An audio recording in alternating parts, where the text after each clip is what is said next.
Let me tell you a story about how I'm getting pretty fucking sick of this dumb shit, okay? Warning to all the bigots, we're on to you. Shut the fuck up, Mark. There are so many holes in this story, it might as well be Swiss cheese. The timelines don't add up. Where's the bullet? Like, where's all the other camera footage? Who was the guy that was breaking the camera down? Like, and nobody's asking the question. Nobody's asking the question. Just make it worse by coming out with tweets like this, calling people a bunch of names. What you could do is you could disprove the whole thing. Start demanding why we can't get the other camera footage and where's the bullet. You start demanding why the stage was torn down not even 24 hours after it had happened instead of being crest off like a crime scene. How did that kid dismantle his gun and get off the roof and then mantle it again and then put it in the woods? Like, you could ask all these questions too, Mark. You can't just come out here and call people names. People don't care about the names that you call them anymore. They don't care if you call them a bigot. They don't care if you call them racist. They don't care if you call Nazi nays, grandma killers, science deniers, selfish, horrible bigots. We don't care. Loomer came out with a tweet very, very similar to this when it comes to like the conspiracy theories that are going on. And she's like, everybody just needs to stop. No, we don't. No, we don't. We don't need to stop. We don't need to stop. We do not need to go back to sleep. And you calling us a bunch of names is not going to cause us to do so. It took too long for us to get here in the first fucking place. I'm holding on to absolute faith that eventually there will come a time we don't have to pay taxes anymore. It's coming. It's got to be. But you don't get to do this because we don't care. The only thing I see when it comes to people who are calling names is deflection. That's what I see. That's glaringly obvious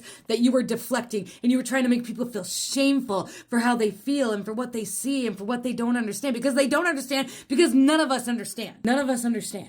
And nobody's making any kind of effort to clear it up. Nobody believes those text messages. Nobody believes it was this 22-year-old Fury kid. I watched one video that the school that Charlie Kirk was at was like one of the more prominent schools that had like the young CIA program for young kids who they went and they picked out STEM kids and they brought them into the CIA. Like, is any of that true? Are we looking at that? No, we ain't looking at that, are we? I can't control what's going to happen from here on out. And this sucks because this is literally my job. Literally my job is to come out here and talk about government stuff. And the more and more that I'm doing it, the more and more I'm seeing that a lot of it's just fake. I can't control the outcome of any of this, but what I can do is I cannot go back to sleep. I can't do it. I cannot do it. I see the pattern. I see it all. I can't do it. You sitting there calling me and anybody else a bigot or an anti-Semitic person because we are questioning the narrative is ridiculous, and it's not going to make me go back to sleep. Nobody even watches you anymore, Mark Levin. I tell you, this up-and-coming generation, too, this one that's up-and-coming, they're not going to deal with your bullshit either. Charlie Kirk ain't never called nobody names, but I ain't Charlie Kirk, so fuck you. Deflection, deflection, deflection.